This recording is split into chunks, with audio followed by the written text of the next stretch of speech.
নমস্কার বন্ধুরা, আমি একটা নতুন ভিডিও নিয়ে চলে এসেছি। তোমরা সব কেমন আছো? আশা করছি ভালো আছো। আমরা ভালো আছি তোমাদের আশীর্বাদে। তো এই যে হাজব্যান্ড নিয়ে এসে কালকে বাঁশকরল, আমি আর ভিডিওটা করতে পারিনি। তো এই এতগুলো কত নিয়েছে জানো? 50 টাকা নিয়েছে এই বাঁশকরলগুলো। সবুজ সবুজ হয়ে গেছে। এখানে আর কি পাওয়া যাবে বলো?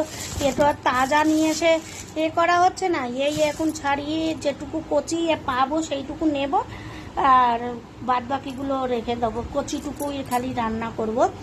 আর করব কচুর শাক মাছ দিয়ে, মাছের মাথা দিয়ে হবে। আর করলা কেটে রাখবো, পেঁপে সিদ্ধ হবে, আর লাউ আছে যে সিদ্ধ, এইটুকু করব। কারণ এই দেখো দেখো শুকিয়ে গেছে লাউটা, কারণ করা হচ্ছে না না। আর কালকেও দুটো বড় বড় লাউ নিয়ে এসে সে রেখে দিয়েছি, ওই জন্য বার করিনি, ওটা রেখে দিলাম। কারণ এইটুকুই সিদ্ধ করব।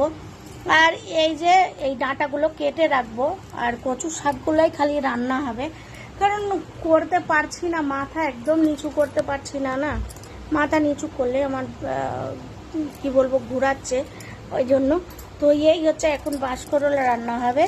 বাঁশকরল অর্ধেকটাই করবো আর কেটে রেখে দেবো। যে শক্ত থাকলে নেব না, সেইটুকু কচিটা নেব। কারণ আমিও কোনোদিন রান্না করিনি বাঁশকরল, আজকে করব বাঁশকরল। আর পেঁপে সিদ্ধ, লাউ সিদ্ধ, আর কচুর শাক, ব্যাস এই হবে। আর করলা ভাজা সিদ্ধ করব, ভাজা করব না সিদ্ধ করব। এইগুলো হচ্ছে আজকে রান্না হবে। আজকে হাজব্যান্ডও রান্না করে নিয়ে যায়নি, আর আমিও করিনি, কারণ রাতে রুটি করা হয়েছিল, তাই খাওয়া হয়েছিল, বুঝতে পেরেছো? ওই জন্য করতে পারিনি। তো এই হচ্ছে আজকে রান্না বান্না। তো তোমরা সব ভালো থেকো, সুস্থ থেকো। ভিডিওটা ভালো লাগলে একটা লাইক কমেন্ট